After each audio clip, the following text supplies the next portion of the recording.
Muito bem. Como os injetores podem influenciar no consumo de combustível do veículo? Bom, os injetores eles são a porta final ali que separa a linha de combustível da admissão dos cilindros. Esses injetores podem estar no interior da câmara, na injeção direta, por isso injeção direta, injetor dentro da câmara, ou na injeção indireta fora da câmara. A gente tem alguns testes visuais que a gente consegue observar e que influenciam diretamente no consumo. Então você instala os injetores na máquina e você vai observar três principais comportamentos. Se eles estiverem de acordo, o injetor não está influenciando negativamente no consumo de combustível. Então vamos falar sobre esses três testes dos injetores, testes visuais. Primeiro, o injetor ele tem que passar no teste de estanqueidade. O que é uma coisa estanque? Uma coisa que está segurando. Então, se você colocar a pressão de trabalho no injetor, ele não pode permitir que o combustível vaze para os cilindros. Esse é o primeiro teste. Se ele estiver deixando vazar, obviamente que a curto, médio ou longo prazo vai haver um consumo elevado de combustível. O segundo fator que influencia no consumo é o leque dos injetores. O leque existem diversos formatos, leques duplos, mas o formato do leque ele tem que atender o projeto que a engenharia colocou. Se você tiver injetores trabalhando com leques diferentes, muito provavelmente você tem um problema.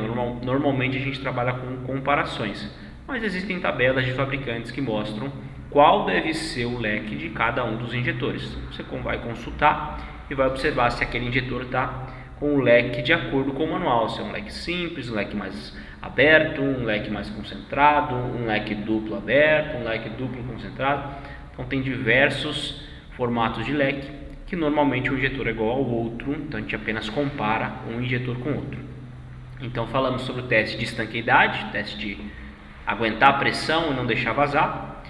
Falamos sobre o teste de leque e agora vamos para a análise visual da pulverização. O combustível ele não queima no seu formato líquido, não dá para queimar.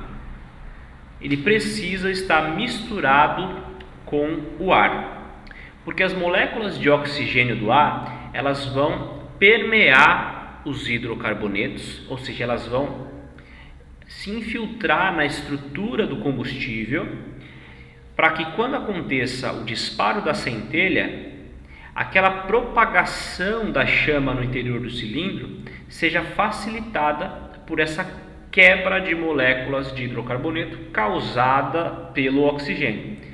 Se o combustível entra líquido, você consegue queimar uma parte reduzida dessa quantidade de combustível. Se você queima só uma parte do combustível, você precisa injetar mais, a injeção eletrônica precisa injetar mais combustível para obter o mesmo desempenho. Se não está conseguindo queimar, tem que injetar mais. Injetando mais, vai elevar o consumo de combustível. Bacana? Então você precisa também observar, além da estanqueidade e do leque, se o combustível está sendo pulverizado. Ele não pode entrar em formato líquido, não pode gotejar. Ele tem que entrar em formato de spray, como se fosse ali um desengripante. Bacana? Só para você pegar uma referência de como que é o formato ali de um injetor. Bacana?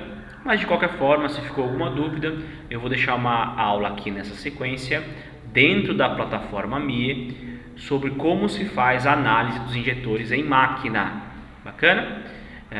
Qualquer coisa dá uma olhada aqui na descrição que eu te encaminho para essa aula dentro da plataforma. Bacana? Valeu, espero que tenha aprendido. Acompanhe as próximas aulas aqui. Forte abraço.